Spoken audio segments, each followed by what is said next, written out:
नमस्कार साथीहरु, technical Sandeep YouTube च्यानलमा हजुरलाई स्वागत छ र म सन्दीप मल्ल।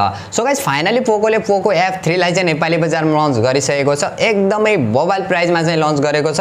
एकदमै एग्रेसिभ प्राइस रहेको छ। जुन प्राइसको चाहिँ हामीले एक्सपेक्ट गरेका थियौं त्यो भन्दा पनि कम प्राइसमा देख्न मिलेको छ, जो एकदमै बबाल कुरा हुन जान्छ। सो आज यसैको बारेमा कुरा गर्ने छौं र मेरो पर्सनल ओपिनियन पनि शेयर गर्ने छु। त्यसैले भिडियो अन्तिमसम्म हेर्नु होला। यदि आजको भिडियो मन पर्छ भने भिडियोलाई लाइक गरेर तलपट्टि देख्न सक्नुहुन्छ रातो बटन, त्यसलाई थिचेर च्यानल सब्स्क्राइब गर्नु होला र साथमा रहेको नोटिफिकेसन बेल आइकनलाई दबाएर अल नोटिफिकेसनलाई पनि अन गर्नु होला, ताकि मैले जति पनि नयाँ भिडियो अपलोड गर्छु सबैभन्दा पहिला नोटिफिकेसन हजुरहरूलाई मिल्नेछ।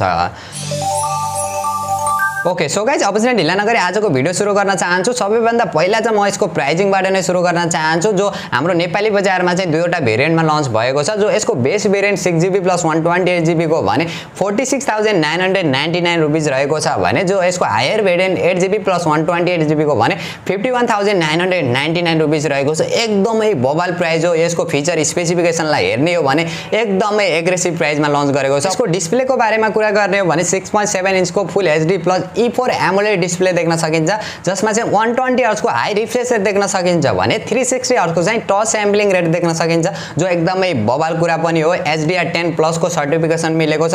1300 निट को पिक ब्राइटनेस देख्न सकिन्छ। हामीले एकदमै राम्रोसँग एकदमै ठूलो क्वालिटीमा चाहिँ भिडियोहरु पनि देख्न सकिन्छ। ओभरअल डिजाइन, डिस्प्ले र बिल्ड क्वालिटीको बारेमा कुरा गर्ने हो भने पछाडीपट्टि चाहिँ म्याट फिनिशिङको डिजाइन देख्न सकिन्छ। अगाडि पछाडी चाहिँ कोर्निङ गोरिल्ला ग्लास 5 को प्रोटेक्सन गरिएको छ। एकदमै राम्रो रहेको छ। सफ्टवेयरको बारेमा कुरा गर्ने हो भने एन्ड्रोइड 11 देख्न सकिन्छ। MIUI 12 out of the box. र प्रोसेसरको बारेमा कुरा गर्ने हो भने एकदमै पावरफुल प्रोसेसर देख्न सकिन्छ, जो क्वालकमको स्न्यापड्र्यागन 870 चिपसेट प्रोसेसर देख्न सकिन्छ, जसमा 5G को सपोर्ट पनि रहेको छ। 7 नैनोमिटर फेब्रिकेसन र 64 बिट आर्किटेक्चरमा चाहिँ बनेको छ। Adreno 650 GPU देख्न सकिन्छ। एकदमै बबाल चाहिँ हामीले यसमा गेमिङ एक्सपिरियन्स चाहिँ देख्न सकिनेछ। गेमिङका लागि एकदमै पावरफुल रहेको छ। अन्डर 50,000 को सबैभन्दा पावरफुल प्रोसेसर रहेको छ। गेमिङका लागि एकदमै बबाल रहेको छ। र र्याम र स्टोरेजको बारेमा कुरा गर्ने हो भने LPDDR5 र्याम र UFS 3.1 को स्टोरेज देख्न सकिन्छ। र यसमा MEMC र वाइड 1 L1 को चाहिँ सपोर्ट रहेको छ, जो एकदमै इन्ट्रेस्टिङ कुरा पनि हो। र क्यामेराको कुरा गर्ने हो भने चाहिँ डिसेन्ट खालको चाहिँ क्यामेरा देख्न सकिन्छ।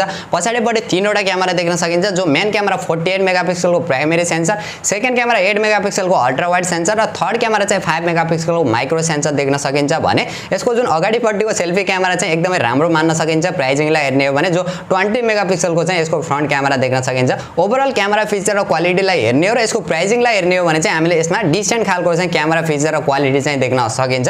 र यसको अरु फिचरहरुको बारेमा कुरा गर्ने हो भने चाहिँ फिंगरप्रिन्ट सेन्सर देख्न सकिन्छ, फेस अनलक सेन्सर देख्न सकिन्छ।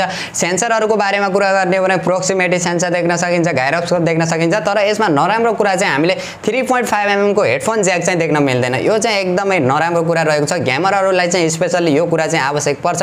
अब कम्पनीले के सोचेर चाहिँ दिएको, हुन त आजभोलि चाहिँ एयरपोर्टहरु वायरलेस हेडफोनहरुको जमाना आइसक्यो, त्यो भएर पनि यसलाई चाहिँ हटाएको हुन सक्छ। तर पनि यसलाई चाहिँ दिनुपर्ने मेरो हिसाबमा, किनभने यो गेमिङ स्मार्टफोन हो। गेमिङका लागि चाहिँ 3.5 mm को हेडफोन ज्याक चाहिँ अति आवश्यक चाहिँ रहन्छ। ब्याट्रीको कुरा गर्ने हो भने 4520 mAh को ब्याट्री देख्न सकिन्छ। 33 वाट को fast charger, USB type C port देख्न सकिन्छ।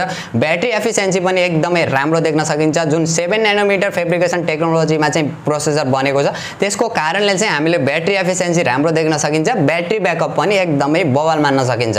सो गाइज, यही थियो पोको F3 को ओभरअल डिजाइन, फिचर र स्पेसिफिकेसन। र मेरो पर्सनल ओपिनियनको बारेमा कुरा गर्ने हो भने चाहिँ जुन प्राइसमा हाम्रो नेपाली बजारमा लन्च भएको छ, त्यो प्राइस सेगमेन्टको चाहिँ सबैभन्दा पावरफुल स्मार्टफोन भन्दा पनि हुन्छ। गेमिङ वाइज हेर्ने हो भने र यसको ओभरअल फिचर स्पेसिफिकेसनलाई हेर्ने हो भने क्यामेरा क्वालिटी चाहिँ अलिकति कम छ, किनभने हुन त गेमिङ स्मार्टफोनमा क्यामेराहरु सधैँ नै कम हुने गर्छन्। गेमरहरुलाई क्यामेरालाई त्यति फोकस पनि गरिदैन। सो अरु ओभरअलमा हेर्ने हो भने एकदमै बवाल रहेको छ। मलाई चाहिँ एकदमै मन परेको छ यो स्मार्टफोन। तर यसमा 3.5 mm को हेडफोन ज्याक दिएको भए चाहिँ अझै एउटा इन्ट्रेस्टिङ कुरा चाहिँ हुन्थ्यो।